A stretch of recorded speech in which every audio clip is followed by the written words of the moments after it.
filles! Alors aujourd'hui on va parler liner parce que certaines d'entre vous, suite à la vidéo d'Hélène, ont dit qu'elle n'arrivait pas à faire le liner, en tout cas pas le liner œil de chat, parce que, tout comme moi, elles ont le pli de la paupière qui est très proche quand la paupière est ouverte, et donc le petit wing, flick, je sais pas comment on dit en français, qui se trouve à la fin du trait, on n'arrive pas à le faire comme Hélène le fait. Donc je vais vous montrer une autre méthode. Alors je sais que je vous ai dit il n'y a pas longtemps que j'étais totalement nulle en liner. J'ai eu tellement honte de moi que j'ai pris un cours intensif. Non, en fait j'ai regardé des dizaines de vidéos sur YouTube, j'ai essayé plein de méthodes jusqu'à ce que j'en trouve une qui marche. Et depuis je me suis exercée, donc ça va nettement mieux. Alors justement, je vais d'abord vous parler un tout petit peu des pinceaux et des types de liner. Bon, moi j'utilise du liner crème, comme par exemple celui-ci, qui est un Smudge Pot Stila, parce que je trouve que c'est le plus facile, surtout quand on débute. Si vous voulez absolument utiliser du liner liquide, qui, il est vrai, est très joliment pigmenté, je vous conseille, plutôt que d'utiliser le petit pinceau à poil relativement mou qui est généralement fourni avec, d'utiliser votre propre pinceau, ça sera déjà beaucoup plus facile. Alors les types de pinceaux, moi celui que j'utilise en priorité, enfin tout le temps même, c'est celui-ci. C'est le MAC 210, j'espère que vous le voyez bien. Et en fait, je trouve qu'il est très bien. Il y a d'autres pinceaux liner chez MAC, mais il faut faire attention à l'épaisseur, parce que l'épaisseur détermine le trait que vous allez obtenir. Ça, c'est un autre pinceau que j'ai de chez Thé Leclerc. Voyez un peu la différence d'épaisseur entre les deux.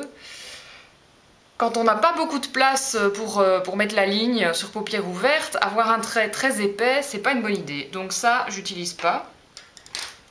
Ça, c'est un pinceau à liner carré, ça a d'autres applications, c'est très bien quand on travaille avec un fard à la place du liner pour pousser vraiment dans les cils la couleur plutôt que pour faire vraiment un trait, mais donc dans ce cas-ci, ça sert à rien non plus.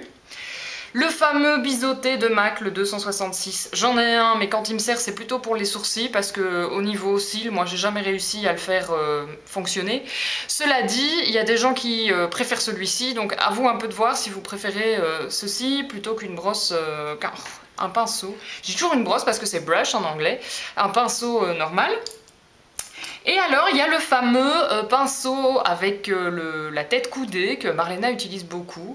En fait, je l'aime bien celui-ci. Mon seul problème, c'est l'épaisseur des poils. Hein. De nouveau, il est beaucoup plus épais que le MAC.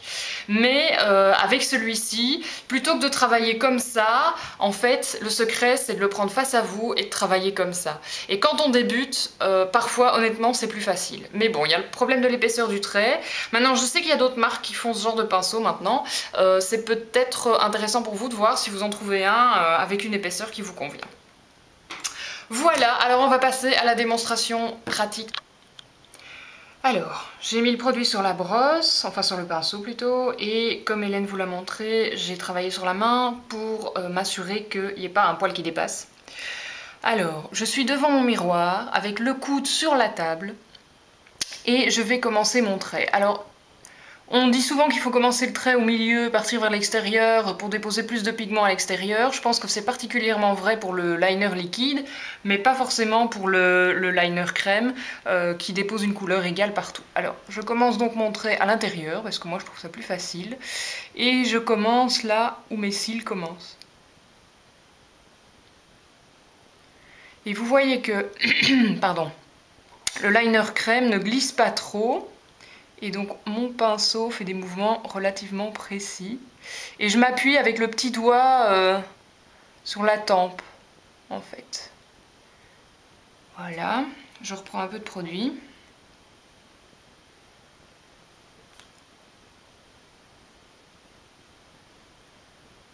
Et j'arrive au bout. Donc vous voyez que moi je suis allée jusqu'au bout en fait de la ligne des cils. Je ne me suis pas arrêtée aux 3/4 ou aux 4/5. Voilà. Alors, pour le petit retour au-dessus, là, le flic, en fait, je penche la tête en arrière pour que le pli de ma paupière, vous voyez, celui qui est là, disparaisse en fait. Pratiquement complètement. Et ce que je fais, je trace un trait qui suit la ligne, cette ligne-ci, donc entre mon nez, le coin de mon œil et la fin de mes sourcils, plus ou moins. Donc je trace un trait comme ça, et qui rejoint, vous faites la jointure si nécessaire, la ligne de liner qu'on a fait tout à l'heure. Je reprends un peu. Je joins le trait supérieur ici avec le trait inférieur pour former un triangle isocèle. Et pour ça, je penche un peu la tête en arrière. Je lève les sourcils éventuellement. Voilà. Pour que la peau soit relativement tendue. Mais pas trop. Et voilà, j'ai mon triangle isocèle. Je pense que vous le voyez bien là. En tout cas, j'en ai les contours. Alors maintenant, il suffit de le remplir. Donc je reprends du produit. Je sais pas ce qu'a mon pinceau aujourd'hui. À mon avis, je l'ai pas bien nettoyé. Il faut dire que je l'ai fait vite fait avec du produit et pas au savon. Et je le trouve un peu difficile. Donc voilà, je remplis.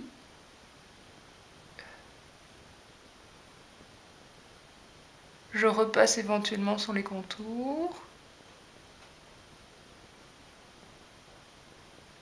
Et voilà, un jeu d'enfant. Miroir qui bouge.